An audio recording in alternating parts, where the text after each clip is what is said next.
Welcome back to another video. In today's video, I'm gonna show you how to get access to Meta AI for Facebook Messenger. Before we start the video, please make sure to subscribe to my channel. It really motivates me to create more valuable content like this. First, open a app store and go to the Facebook. Make sure it is up to date. If it's not up to date, you can see a update option here. Update and tap open.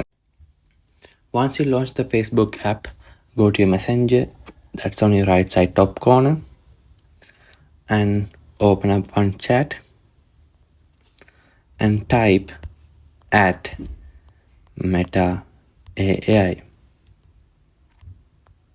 And you can see the bot feature is not getting enabled. That means this feature is not available for your country. I'm living in UK. This feature is not rolled out for UK and Europe. But if you are living in US, Australia, Canada, South Africa, or some other countries, this feature has been rolled out.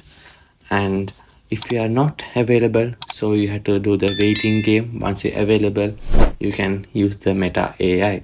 So this is how we check Meta AI is available for your country. And we are ending the video from here. If you enjoy the video, please make sure to hit the thumbs up button. Thank you.